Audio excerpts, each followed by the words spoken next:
네, 양시장이 힘을 더 키우고 있는 월요일 오후입니다. 그렇지만 이번 주도 좀 체크해야 할 이벤트들이 많이 남아 있는데요. 와운의 신학습 파트너와 함께 이번 주 전략과 오늘장 종가승부주까지 들어보겠습니다. 안녕하세요. 네, 반갑습니다.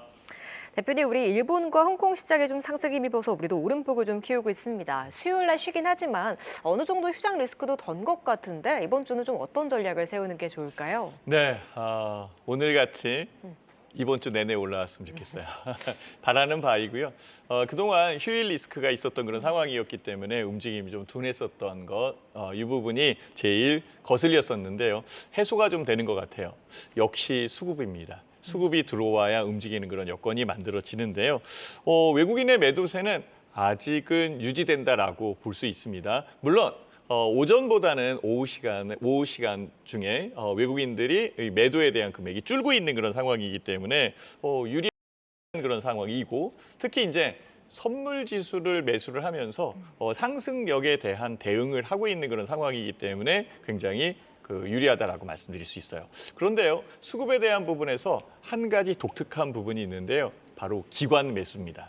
기관이 매수하고 있는 것은 맞는데 그동안 움직였었던 금융투자 쪽에서는 매도를 했었고, 일단은 외국인들도 매도 금액이 줄어드는 상황이기 때문에 금융투자도 매도 금액은 줄어들고 있어요. 그러면 누군가는 지금 매수를 하고 있는데 그 매수하는 주체가 바로 기금입니다. 그동안 움직이지 않았었던 기금이 딱 받쳐주고 있는 상황이기 때문에 매도에 대한 여건의 받침, 즉 외국인 매도에 대항마가 생겼다라고 말씀드릴 수 있고요. 그러다 보니 그동안 움직이지 못했던 종목들의 낙폭과대 종목들이 반등을 해주면서 올라오는 그런 상황이 만들어졌지요. 저는 2,600포인트 이번 주 안에 좀 올라왔으면 좋겠다라고 생각을 했는데 벌써 쑥 하고 올라와 있는 상태이기 때문에 2,600포인트 안착을 주시해야 될 것 같고요.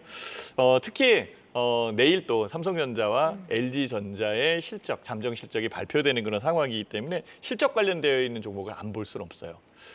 미국 시장이 좋은 만큼 우리나라 시장도 좋아야 되는데 그동안 움직이지 못했던 상황이었죠. 물론 실적이 좀 불리하다라고 내용들도 많이 나왔었던 그런 상황이었지만 그래도 전체 시장에서 부양되고 있는 부분에서 실적이 좋은 기업은 꼭 봐야 된다라고 말씀드릴 수 있을 것 같아요. 그래서 실적주에 대한 관심을 좀 더 집중해 가면서 투자하면 유리하지 않을까 이렇게 생각을 해봅니다. 시장을 눌렀던 수급 내에서 그래도 연극임이 좀 움직이기 시작했다는 점에 주목을 하면서 실적주에 주목하자는 의견 주셨습니다. 대표님, 그럼 실적과 관련해서 오늘도 KB금융을 필두로 해 금융주들이 좀 강세를 네. 보이고 있습니다. 3분기 실적 좋은 섹터 아닐까요? 금융주 좋죠. 근데 그 KB금융이 밸류업 지수에서 빠져 있는 빠졌죠. 그런 상황이라 네. 좀 안타까운 부분이 있었는데요. 100개 종목이 들어가다 보니까 KB금융이 빠진 게 좀 의아하게 생각이 들 정도입니다. 특히 KB금융 같은 경우에는 금융주의 대표 주자고요. 순이자 마진이 늘고 있는 그런 상황이고 현재 상황에서는 투자 심리가 개선되고 있는 부분도 굉장히 유리한 그런 상황으로 저는 판단을 해요. 다만 이제 밸류업에 대한 여건이 연말로 들어갈수록 훨씬 더 강하게 작용을 하게 될 텐데요. KB금융 역시 주주 배당에 대한 여건과 주주 가치 제고를 하고 있는 그런 상황이기 때문에 유리한 부분이겠죠. 밸류업 지수에 대한 수정적 차원이 나온다라고 얘기하니까 그 안에 또 들어갈 수 있는 상황이지요. 그렇다면 금융주 전체적인 부분에서는 배당 관련되어 있는 부분과 여러 가지 요소로 수익에 대한 상승력 이런 것들도 있는 상태이기 때문에 자세히 봐야 되는 그런 종목이 금융주다라고 이렇게 말씀을 드리도록 하겠습니다. 그래도 금융주에 좀 긍정적인 의견을 주셨는데 또 다음 섹터로 좀 넘어가 보자면 오늘 솔루스 첨단 소재가 개별 뉴스에 급등을 하고 있고 오늘 4680 내용이 나오면서 네. 2차 전지 관련주들이 좀 강세를 보이고 있습니다.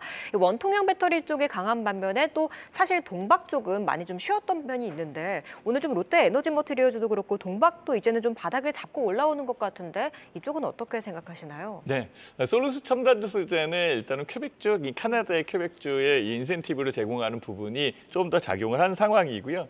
2차 전지 종목들의 매기가 조금 들어오는 것은 좋은 요소로 작용을 하고 있어요. 유럽 지역에서도 중국에 대한 제재를 가하고 있는 상황이기 때문에 반대급부적으로 우리나라 2차 전지 주식들 그리고 전기차에 해당하는 종목들이 혜택을 받을 것이다라고 얘기가 계속적으로 나옵니다. 다만 아직은 바닥 부분에서 움직이고 있는 그런 상황이기 때문에 실적을 좀 더 확인을 해야 되는 부분이 필요한 그런 상황이죠. 그렇지만 그 저점을 형성해 나가는 2차 전지의 주식은 좀 더 신경 써서 봐야 되는 그런 상황인데요. 너무 급하게 움직이는 것을 쫓아가는 것은 부담스럽지 않겠나라고 생각을 하니까 안정된 부분에서 재차 반등하는 부분에 기울기가 나올 때, 즉 양의 곡선을 그려갈 때 매수하는 게 훨씬 더 유리하지 않겠나라고 생각도 해봅니다. 네, 알겠습니다.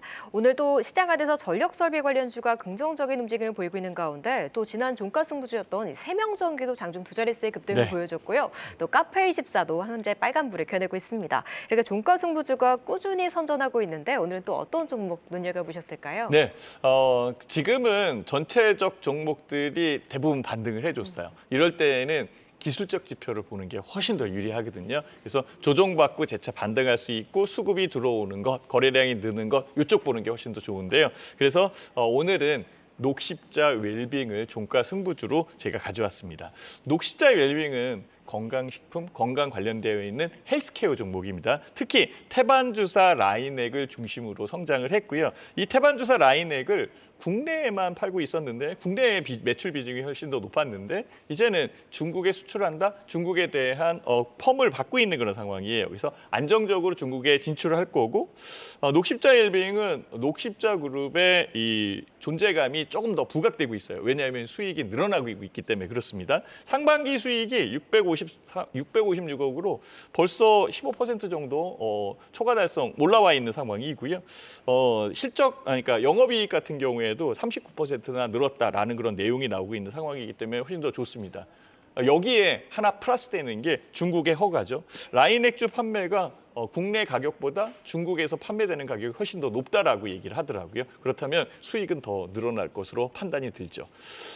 특히 그 녹십자 웰빙 같은 경우에는 주가가 올라왔다가 조정받고 있는 그런 찰나에 있는 상황이고 21선 라인의 이 반등력, 즉 지지력이 있는 상태로 오늘 상승하고 있는 그런 상황이죠. 그렇다 보니까 추가적으로 상승할 가능성이 높다라고 저는 보고 있어요. 그래서 이참에 이전의 목표 가격, 이전의 고점이었었던 13,870원을 요번에 넘어갔으면 좋겠다라고 이렇게 생각하거든요. 물론 종가 승부주기 때문에 막 매수를 하면 안 됩니다. 다만 그 부분에서 수익의 공간이 남아있는 상황이기 때문에 충분히 가능성이 있겠다라고 생각을 해서 종가 승부주로 제시해 봅니다.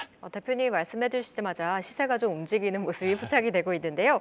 이 실적을 베이스로 또 기술적 자리도 매력적인 녹십자 웰빙, 오늘자 종가 승부주 기억해 보시면 좋을 것 같습니다. 지금까지 와우대 신학스 파트너와 함께했습니다. 오늘 말씀 감사합니다.